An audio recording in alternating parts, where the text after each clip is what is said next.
I recall many times in my life I come up with plans to do something and it had never worked out. I recall when I was a kid, I had all these books about dinosaurs and I recall watching Jurassic Park when it came out in like 1992.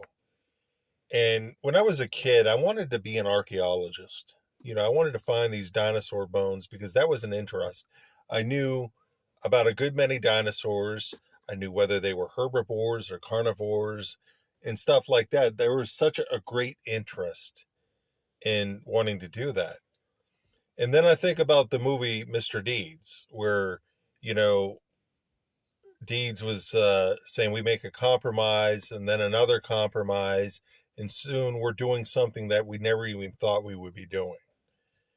And it's amazing how time changes things to where we want to do something or we want to be with a specific person, but then eventually something happens and then we're not with that person anymore, or those plans never turn out.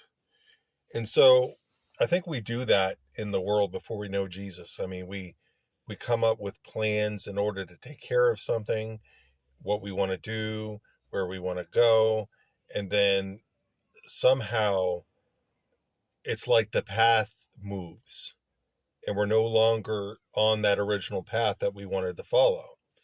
There is another path that we're taking instead. So really that's the subject of this video, is how we can come up with plans on doing something, but God has a different plan for us.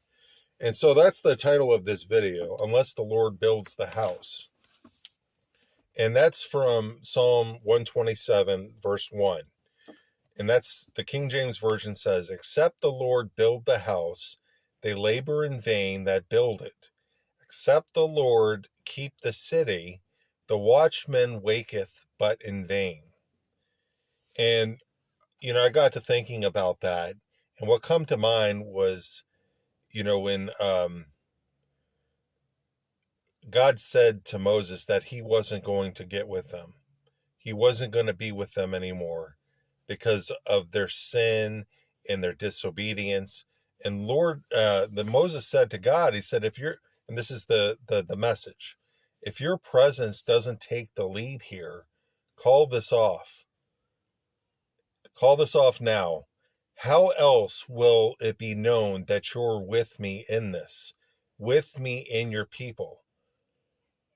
Are you traveling with us or not? How else will we know we're special, I and your people, among all other people on this planet Earth? And I was thinking about that and all the times in Scripture when God's presence was with the Israelites and they were able to win battles. And there was that one time in Scripture where the Israelites had this mistaken notion that, they need to carry the ark with them. Apart from having God, they thought, the ark was enough. So they brought the ark and the Israelites' enemies defeated them. And so the Lord's presence was vital to God's people winning battles. And, his presence with us is very vital, in which I'll get to at the close of this, in what I mean.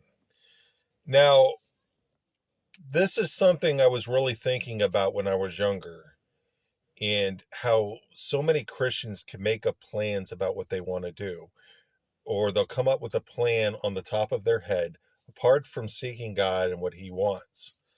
And uh, if a plan does not originate with God, there is a toll on the mind and the body. I mean, there's so much stress. You're thinking about how you're going to take care of this, how you're going to work this out. And then when you make an attempt that fails, you come up with plan B, that fails. And then how long until you get to the part where you're like, okay, I give up? And, I've seen this many times in, some churches.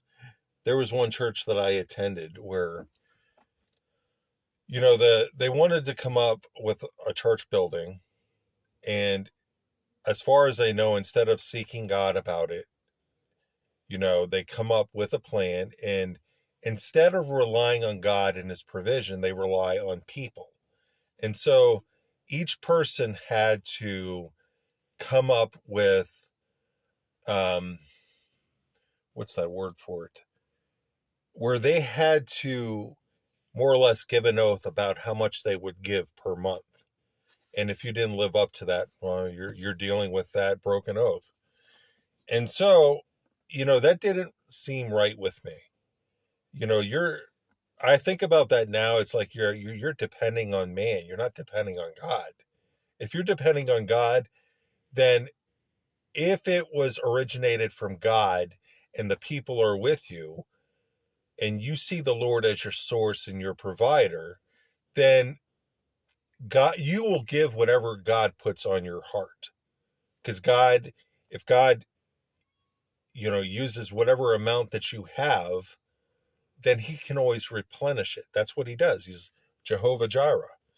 So, how many times do, people build a church building, you know, built on the oaths of people, their promises, instead of allowing the Lord to use us in how much to give somebody or the church for something to get done. It reminds me of, in scripture, when they were building the tent, they had to, they asked for, what was it, gold from the people, so they had to melt down like gold rings or whatever it was. And then people donated cloth and material and all these different things in order to make the tent. Each person gave what was on their heart to give.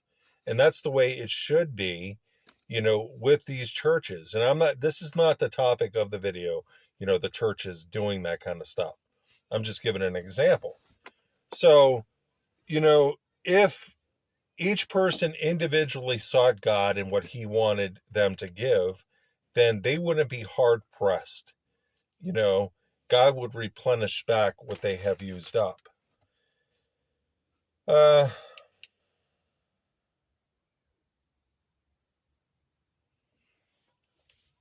it's more or less, when people are originating ideas from their flesh, what strain does that put them on? I think about the scripture from Proverbs 16:9. A man's heart deviseth his way, but the Lord directeth his steps. Man makes plans and his plans fail. Like I had said at the beginning, many times I come up with a plan on something and it never even worked out. And I have plenty of examples for that. And I set myself up to fail many times. Like man comes up with ideas and solutions for a problem, and if his plans doesn't work out, then plan B. And if plan B doesn't work out, maybe it'll work with C. So, man works himself up. He gets stressed out and, needlessly. And this is how the world functions. So, like I had said many times in my life, I'd come up with, something that I wanted to do, like an occupation. And somehow that never even worked out. There was this one girl that I liked in Seattle, and I said in another video, where for the entire year when I was at Bible college, I spoke with her, and that we made plans on meeting.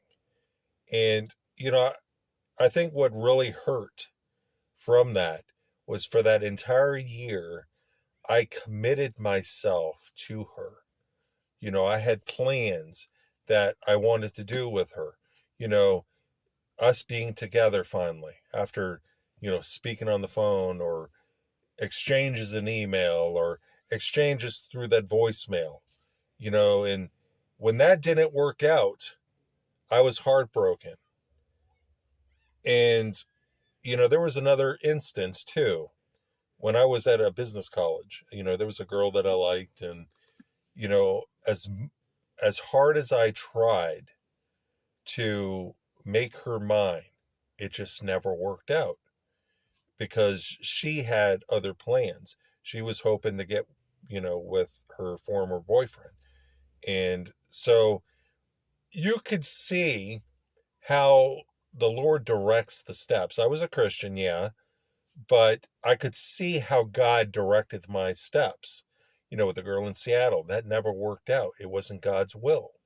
As heartbroken as I was, it didn't work out. And then that girl I liked at business college, that didn't work out. So you could see God's hand in that. And, this is to tie into this next point I'm going to make, is that I believe God in his love protects us. And I put in parentheses, directs our steps and keeps us on the straight and narrow.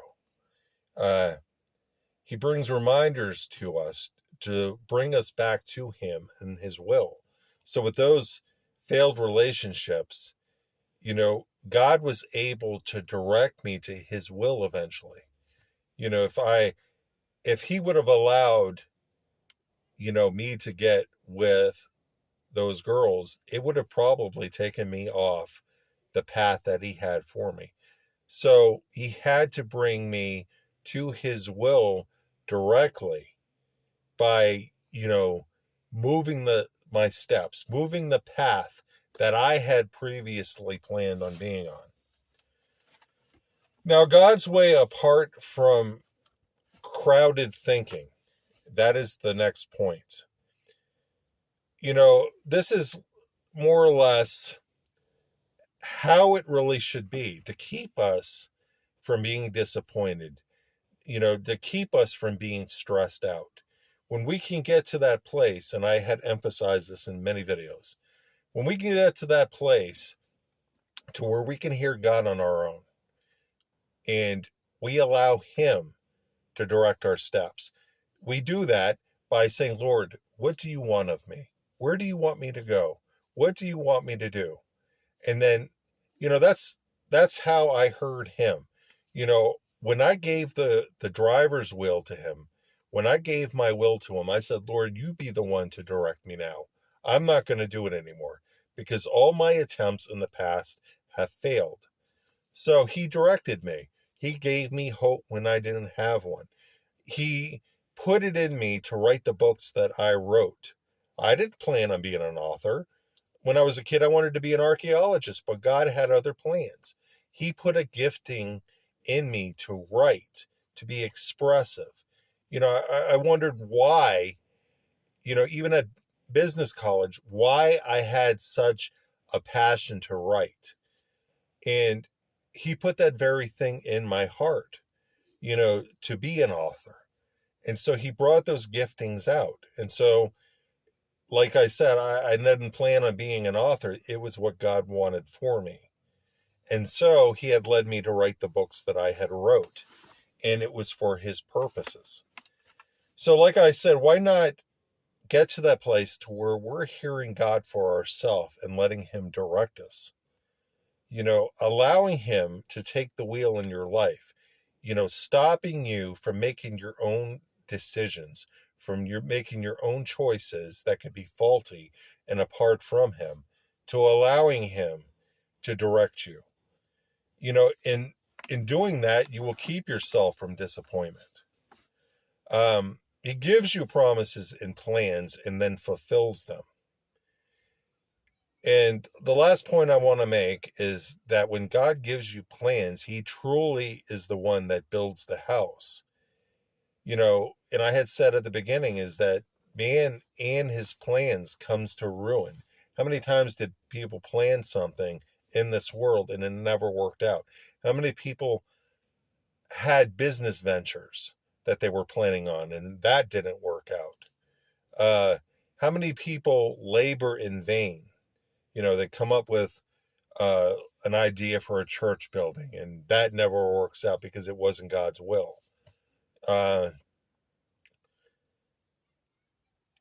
So the last point I'm going to make before I close is man makes futile attempts and stresses himself out.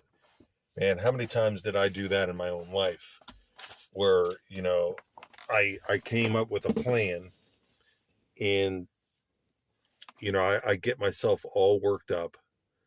I would think about how I can accomplish it. And, even with finances, I was thinking about what I could do, and I could never achieve that. And, you know, I believe it was God's way of directing me to Him and what He wanted of me, to eventually see Him as the provider. And, I firmly believe by faith that what I'm doing for Him, even though, nothing is happening right now regarding the books, I believe by faith that they will eventually. Because if God is the one that directs us, He's the one that's going to take care of us. So I just wanted to share that with you. I pray that's an encouragement to you. Maybe had plans in your past and they never worked out because God had, ulterior plans and plans that are so much better. So thank you for taking the time to watch.